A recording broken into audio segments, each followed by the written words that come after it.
নমস্কার, আরও একটি সুন্দর ব্লগে আমার এই ছোট্ট পরিবারের সকল সদস্যকে জানাই শুভ সকাল।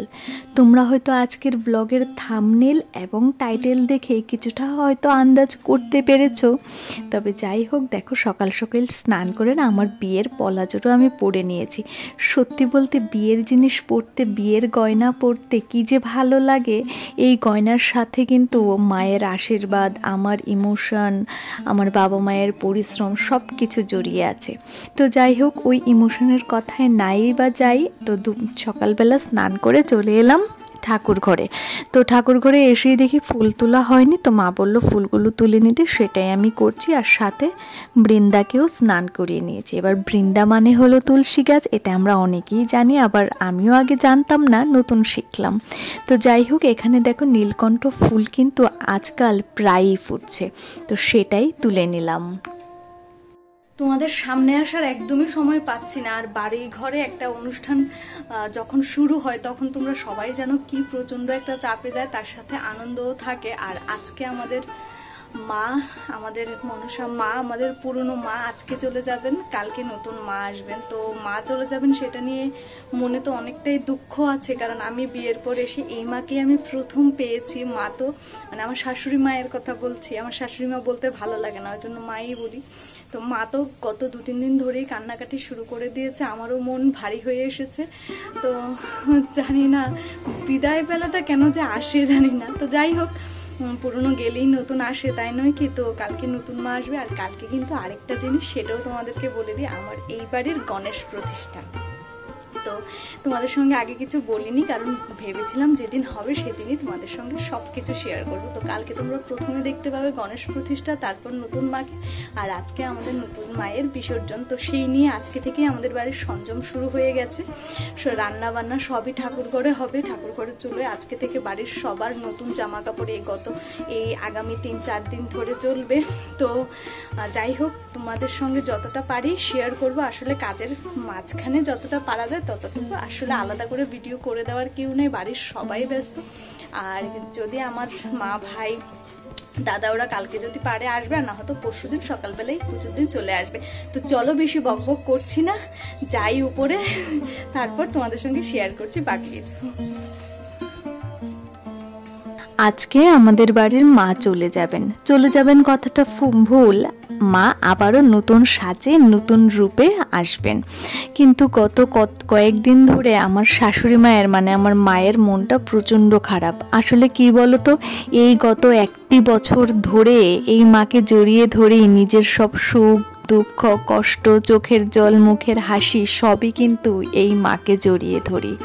তো মায়ের কাছে সন্তানরা সবসময় ছোটই হয়, এই জন্য আবদারটাও মায়ের কাছেই থাকে সবসময়। তো সেই মাকে আজকে বিদায় দিতে আমার চাইতো মা কিন্তু আরও বেশি ভারাক্রান্ত। তো এইখানে দেখো মাকে নাকি আগে খাইয়ে নিতে হয়। আসলে এ বাড়িতে আসার পর আমি কিন্তু অনেক নতুন নতুন নিয়ম শিখছি। আসলে ওই বাড়িতে আমাদের অনেক কিছু যেমন আছে এই বাড়িতে নেই, আবার এই বাড়িতে এরকম অনেক কিছু আছে যেটা আমার ও বাড়িতে নেই। তো যার যেইখানে আলটিমেট সংসার সেইখানেই তো শিখতে হয়। মায়ের থেকে অনেক কিছুই শিখছি।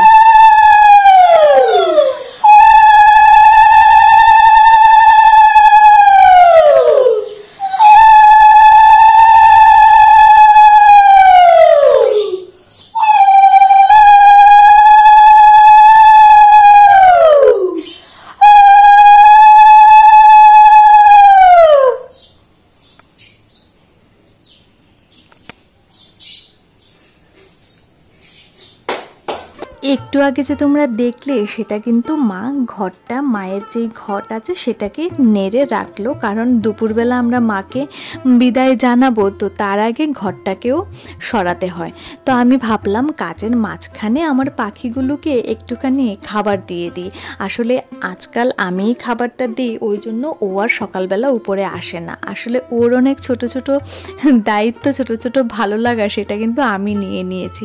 আসলে ওর ভালো লাগাগুলোকে আরও বেশি যত্ন করে রাখতে আমার ভালো লাগে। আর এই যে ব্যাগটা দেখছো নারিকেল কুমড়ো, এগুলো কিন্তু ভাই কালকে এসেছিল সন্ধ্যায়, তখন নিয়ে এসেছে, বাবা পাঠিয়েছে। তো আজকে সকালবেলা বললাম যে আজকে এখানেই সব রান্নাবান্না, যেহেতু 4 দিন ধরে আমাদের সংযম চলবে। তো এই যে দিদি দেখছো তিনি আজকে এসেছেন, তো উনি সব কাজকর্ম দেখছেন, মা জাস্ট দেখিয়ে দিচ্ছে। তো এইখানে রান্না বান্না সকালের খাবার থেকে শুরু করে সব কিছুই হবে। তো এখন দেখো মা বলল যে মায়ের গয়নাগুলো খুলে রাখতে। আসলে ওই যে বললাম বিকালে মা চলে যাবেন, তো বিকেলে চলে যাওয়ার পর আবার কালকে নতুন মাকে আনবো, তখন কিন্তু এই গয়নাগুলোর প্রয়োজন পড়বে। তো সেই গয়নাগুলি তুলে রাখছি। আর দেখো এটা হলো মায়ের গলার হার, আর দাঁড়াও মায়ের নাকেরটাও দেখাচ্ছি। এখানে অনেকগুলো আছে সোনা, আবার অনেকগুলো আছে রূপোর তৈরি, উপরে সোনার জল করানো। আসলে যখন যেটা সম্ভব হয়েছে সেটাই করা হয়েছে। এখানে নূপুর জোড়াও খুলে নেওয়া হচ্ছে। আসলে এই নূপুরের পেছনে কিন্তু একটা স্টোরি আছে। এবার গল্পটা কি তোমাদেরকে একদিন আমি একদম শান্তিতে বসে শোনাবো। আসলে শুধু একটা না, অনেকগুলো গল্পই আছে। আর এটা হলো মায়ের নূপুর। এই নূপুরগুলো কিন্তু বিয়ের পরপর দেখার আমার ভারী ইচ্ছে ছিল। তো এইখানে দেখো সব গয়নাগাটি খুলে রেখে এবার মাকে প্রণাম করে নিচ্ছি আমরা সবাই মিলে।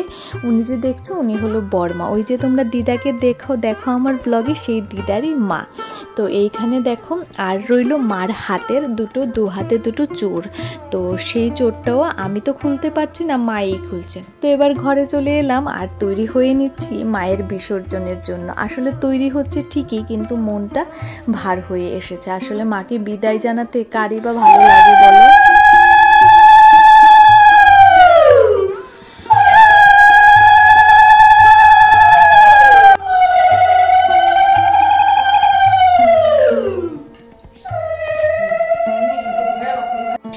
একে একে সব নিয়মই করা হচ্ছে। এই যে তোমরা একটু আগে দেখতে পেলে, সেটা কিন্তু মার পা ধোয়া জল আমরা সবাই গ্রহণ করলাম। আসলে ওই যে বললাম মার থেকে অনেক কিছু আমি শিখছি।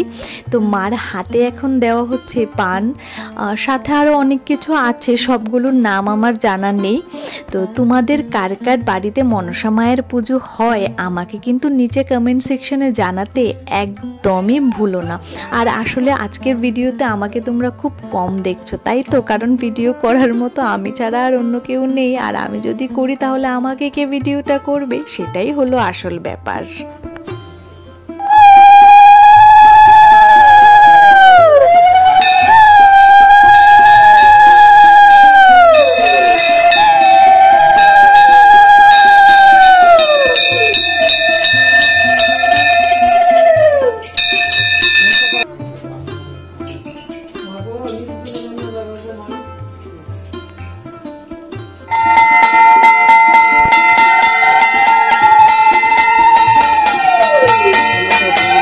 আরেকটা কথা জানো তো, মা যখন উপর থেকে নিচে নামেন প্রত্যেক বছর, তখন কিন্তু মা প্রচণ্ড ভারী হয়ে যান। আবার যখন নতুন মা আসে, সেই মায়ের হাইট কিন্তু দুটোর সেমই হয়, কিন্তু যখন নতুন মা আসে তখন ওপরে উঠাতে নাকি খুব হালকা। তো আমি তো আর দেখিনি, এই বছর প্রথমবার দেখলাম মা সত্যি প্রচণ্ড ভারী হয়ে গিয়েছিলেন। এই জন্য মা বলছিলেন যে নিজ গুণে তুমি নিচে চলে আসো। তো সেটাই। আর এইখানে দেখো গাড়িতে আমরা সবাই উঠে পড়েছি। আসলে অনেকটা দূর হেঁটে যাওয়া পসিবল না এই রোদের মধ্যে, তাই মায়ের সঙ্গে মায়ের সন্তানরাও সবাই বসে পড়েছি আমরা। তো চলো এখন যাব আমরা হাওড়া নদীতে বিসর্জন করতে।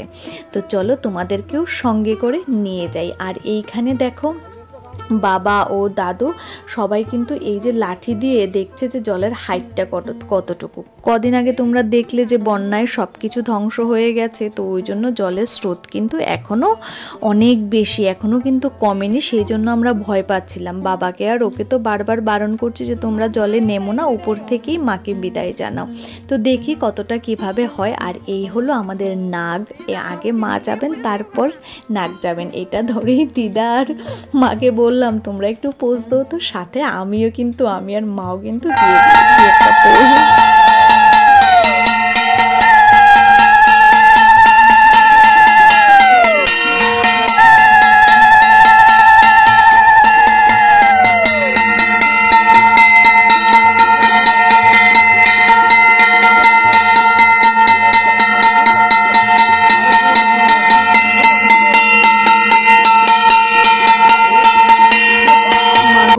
তুমি নিজের সঙ্গে করে সবার কুনজর, কুদৃষ্টি, বিদ্বেষ, হিংসে, ধ্বংস সেগুলো সব তোমার সঙ্গে ভাসিয়ে নিয়ে যাও। কালকে যখন তুমি আবার নতুন রূপে নতুন সাজে আসবে, তখন কিন্তু সুখ, শান্তি, মানুষের সুস্বাস্থ্য, তোমার নিজের ভালো থাকা সেগুলোই সঙ্গে করে নিয়ে আসো। তো দেখো মা চলে যাচ্ছে, মার কাছে এইটুকুই প্রার্থনা রইল। আসলে কালকে আবার মা নতুন রূপে নতুন সাজে আসবে, ঘরের মা ঘরেই থাকবে। তো কার কার তোমাদের বাড়িতে মনসা পুজো হয় সেটা কিন্তু আমাকে জানাতে একদম ভুলো না। আর কালকে তোমরা আরও নতুন একটি ব্লগ দেখতে পারবে নতুন রূপে নতুন সাজে। এসে না বললেই নয়, আসলে এই যে ছেলেটা দেখতে পাচ্ছ সেই কিন্তু আমাদের মায়ের সব জিনিসই রেখে দিল, ও নাকি আবার বিক্রি করবে, এটাই নাকি ওদের পেশা। আসলে যার যার পাপ তাদের কাছে ঠাকুর সব দেখছেন।